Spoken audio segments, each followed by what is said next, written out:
A graça e a paz do Senhor Jesus.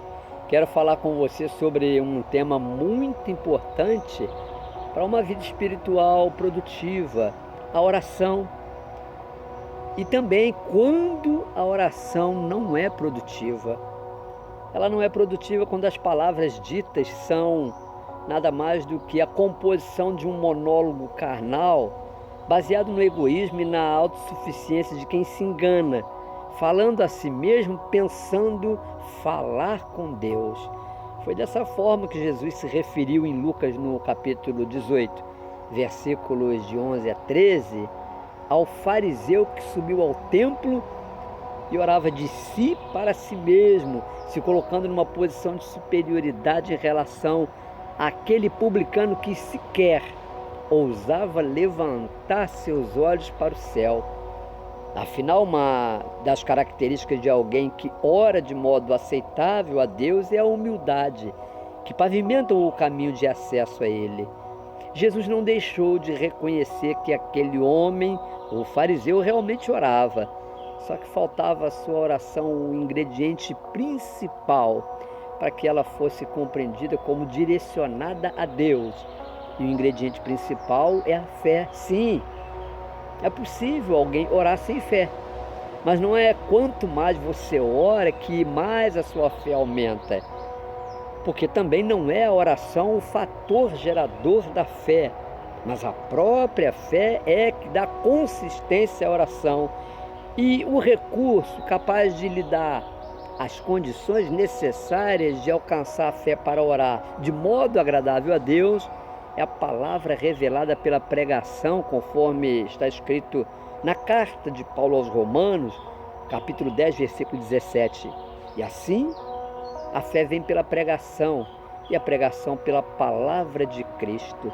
E quando você ora inspirado pela palavra, tomando conhecimento das promessas de Deus nela contidas para a sua vida e reivindicando-as por meio da oração, seguida, claro, da obediência devida em santificação à vontade do Senhor, isto torna o Espírito Santo comprometido com esta mesma fé despertada por Ele em sua mente, porque uma das questões fundamentais no que se refere à fé é que Deus vela por cumprir com a sua palavra. Orar a palavra se constitui a maneira garantida de que nenhuma oposição, seja espiritual ou carnal, prevalecerá contra os propósitos de Deus na vida de quem se rende inteiramente à sua vontade. É interessante que quando utilizamos a figura da torre de vigia, mencionada no livro de Abacuque, no capítulo 2, versículo 1, associamos a experiência do profeta à prática da oração, mas uma leitura mais atenta nos faz saber que a sua posição na fortaleza onde vigia, ele se coloca atento ao que Deus vai lhe responder sobre a queixa que lhe apresenta. Abacuque, então, numa condição diante de Deus, ele está mais para quem ouve do que quem fala.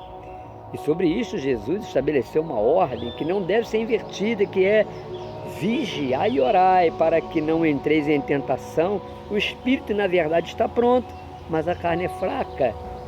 Mateus capítulo 26, 41 fala sobre isso. A sedução da alma e da carne, sempre surda para a maturidade referente à relação com as coisas espirituais, confunde o que Deus revela somente ao Espírito. Não quero de modo algum propor uma comparação entre a importância da oração e a leitura da palavra. Ao contrário,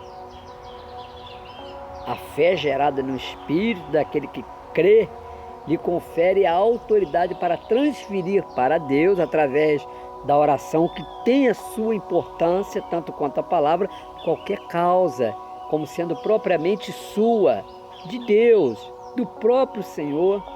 E a alma, sujeitados ao Espírito Santo, os sentimentos e emoções que a envolve, encontra a paz necessária para se comportar com maturidade em quaisquer situações, por causa da fé gerada no Espírito, através da pregação da palavra de Deus.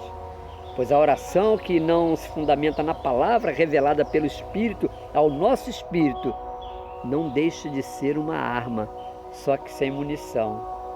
Creia nisto e que Deus lhe abençoe.